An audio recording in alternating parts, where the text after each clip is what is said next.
A boy in a green costume hovers over a girl's house, completely alone in his ambitions. He has rejected the changes of adulthood, and he plans to never grow up. His name? Peter Pan. Peter lives in a fairy tale, and he cannot come to terms with reality. He doesn't belong there. He isn't the only fictional character with this problem. Holden Caulfield, the naive narrator created by J.D. Salinger, is the protagonist in The Catcher in the Rye. It can be said, though, that Holden is also a Peter Pan of sorts. Holden's own fantasies are made stronger internally as he continues to observe the wrongs in society externally.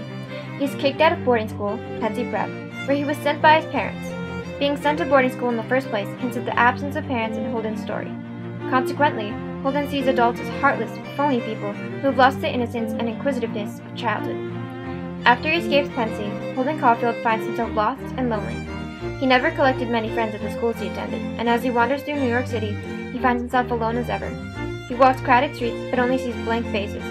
Holden purposefully alienates himself. He finds comfort in his red hunting hat, which he considers a people-shooting hat.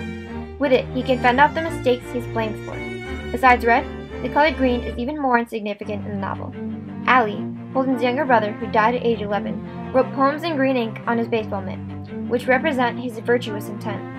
Allie embodies the childhood innocence that Holden seeks to preserve, as well as the lack of change that can also be seen in the ducks in the pond in the museum.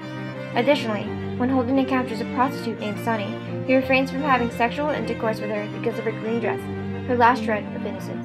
The changes and blemishes of society taint Holden, though. He is always quick to observe the bad in people and shudders at the profane marks left on all the walls. He finds himself aging, but not accepting the responsibilities that come with age. He is surrounded by lies, he lies to others, but ultimately he lies to himself.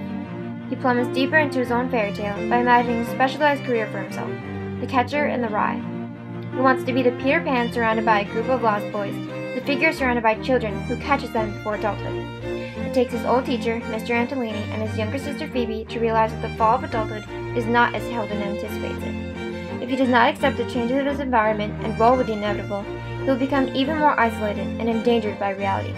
He must soak up knowledge and create a reciprocal in teaching it, as that's the only way he will change society for the better. The fall Holden is teetering towards is one that someone must catch him from, reluctance of adulthood. Though Holden seeks to save others, he must save himself. He is not alone, nor will he ever be, but he must realize that nothing is for forever.